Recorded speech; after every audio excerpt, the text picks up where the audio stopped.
everybody, Explosive Pop Tart here, and welcome back to another video. Now, I wanted to do another story time because this happened just recently, in fact, just the other day. So, if you guys do or do not know, I work the overnight shift, so I work 10 to 6 a.m. So, obviously, most people are sleeping around this time, right?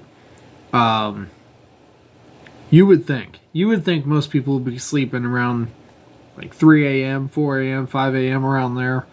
Usually people wake up maybe like 7 a.m., 8 a.m. Those are like the normal times for people to get up and be out and doing stuff. But the other day I'm at work. I'm just going about my daily work routine, finishing everything up. It's like, I don't know, it's like 5 o'clock, like 5 a.m., maybe 5:10 or something like that, and all of a sudden one of the dogs starts barking. He starts going ballistic. I mean, going crazy. I'm at the complete other end of the building, so I obviously had to take the time to walk over to where he was at to see what was going on. I go to his room, I open his door up, and the dog is just staring out the window. It's staring outside for some apparent reason that I can't see. And then all of a sudden, the dog next to him starts going crazy. Then the dog next to that dog starts going crazy. And then all of a sudden, every dog on the line is barking out like crazy, staring out their windows. And it begs the question inside my head, why are they doing this? You know, like I know some dogs do just bark, like nothing happens. Sometimes they just bark, you know, maybe they think they heard a noise. Maybe they think they saw something. I don't know. Some dogs are weird. But these dogs were barking at the exact same time, looking out the windows exactly like each other. So I knew that something was up. I knew something was going on because these are not like dogs. They're not the kind of dogs that just bark. In fact, all these dogs, I had never heard bark until this night. So I knew something was up for sure. So I ran over to the kitchen where they have like this little camera system where you can press it to see who's outside, because it's connected to the little doorbell thing. So like whenever you show up to work, you have to ring the doorbell so people can let you in. That way they can keep the doors locked, so obviously strangers can't just walk in off the streets. But long story short, I get to the camera and I see this man walking away. Now I can't place him or identify him in any sort of way. It was just a guy wearing all black. I mean, there's a possibility it wasn't even a guy. All I know is I saw somebody walking away and they were dressed in all black, and it's very strange. Need I mention the fact that it's like 5 a.m.? 2, it's private property. Like, whenever a building is closed, you're really not supposed to be there.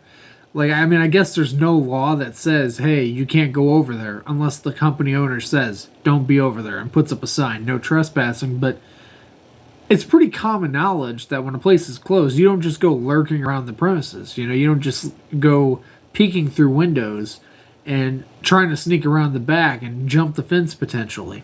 So I'm in the building all by myself when this is happening, and it's extremely creepy. It's extremely creepy to be in the situation where somebody's doing something very strange and very creepy that close to you. Like if I would have opened that back door, let's say I opened that back door first instead of going to the camera to see who was outside, who knows what would have happened, because I just narrowly missed him on the camera. So if I would have opened the door when I was there, chances are we would have ran right into each other, face to face. And who knows what would have happened. Who knows? Who knows what their intentions are? I'll just say one thing. They're not good. Nobody just lurks around a building like that in the wee hours of the morning for a good reason. I mean, they didn't like ring the doorbell to ask for help. They didn't knock. They didn't do any of this. They obviously were peeking through windows, and the dog saw them and started freaking out.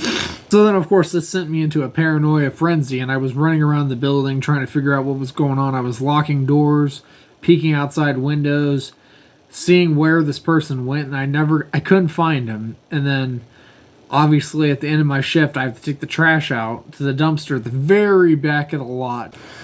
So I go over to dump the trash. I look around and make sure that nobody's back there, because there has been a time where somebody was sitting out there back by the trash can, which scared the hell out of me. Because, again, it's not normal you see people doing stuff like that. Then there was one time where a guy was watching me through the trees right by the dumpsters. He's just standing there.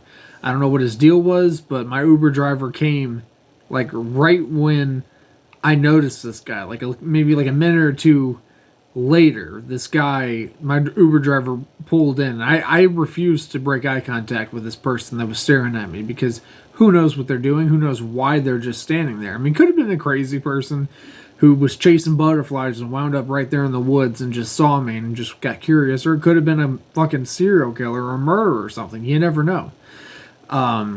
But this experience was really creepy. I really don't know what to make of it. All I know is it sent shivers down my spine, and it's basically confirmed my paranoia. Because ever since I got this job, I've been always scared. I'm not going to say I'm like terrified to be alone. It's just whenever you're in a big building with a lot of places where someone could potentially hide or come in through, you know, there's a bunch of doors, and almost all of them have glass windows or are made of glass. And then the backyard has a lot of fences, but they're easy to jump. In fact, one of the girls who works there jumped it without even getting a chair or a step stool or something. She literally just jumped on top of the fence and was over, and then she got inside the building. If somebody like that can do it, like somebody who's not even super athletic can do it, what about somebody who is? Somebody who has the intent of doing something bad, maybe getting in, harming a dog, harming the person that's there, being me, trying to steal money from the company. You know, it's a very scary situation. And I'm basically making this because I enjoy making storytime videos, and also simply to provide awareness for people who do work overnights. I know this is probably not going to make the situation any safer, but watch your back. Watch your back, because oftentimes you'll find that your suspicions exist for a very specific reason. Ever since I got this job, I've been worried about this very thing. Somebody lurking around the building trying to get in. And it happened. And there's been a couple times. There's another time, I didn't even mention this. There's a time where somebody rang the doorbell. It was just some person just standing there. I don't know who it was. I didn't acknowledge them. I didn't, ask, communicate with them, because who knows what their intentions are, and who knows what provoking them can do. So, like I said, man, just God, it's a very creepy thing. I enjoy working overnights because I don't have to deal with a bunch of people working around me. I'm all by myself. I mean, I have bosses and managers and stuff, of course, but like they work during the day. So when I go into work at night, I'm basically, I don't want to make this sound terrible, but I'm basically essentially my own boss. Like I dictate when I get things done, how I do it, what order I do it in. And it's nice. It's nice to have that freedom, but again, it also comes with this negative aspect where there's a lot of paranoia behind it. You close the door, you think, did I just see someone duck behind that wall? Or did that door just close by itself? Or did that door just open? Is there somebody standing over there? There's so many questions, especially when you get tired. It's like you just start seeing stuff. But yeah, anyways, this is just a little story time video. I hope you guys enjoyed it. I want to make this very clear. I'm not making these stories up. This is, in fact, 100% true. Everything that I've said in this video is 100% true. I'm not fabricating anything, not beefing up the story. This all happened. If I wanted to beat the story up, I'd tell you he broke in through the window with a brick and then tried to kill me, and I beat the shit out of him with a broomstick or something, and whatever. That would be dramatizing. I'm giving the story to you exactly how it happened. So there wasn't any super crazy stuff. Like, he didn't get in and try to kill me or mess with the dogs. But obviously he was trying to do something. Trying to, being the key word here. And that's honestly almost as scary as somebody actually getting in. Because then it really creates more paranoia. Because then it's not like, holy shit, there's a guy in the building. It's like, holy shit, there's a guy lurking around the building and now I don't know where he is. That's creepy as fuck. But anyways, hope you guys enjoyed this video. Hit like if you did. Stories I could potentially tell you guys. But yeah, I'll see you guys in the next one. Bye-bye.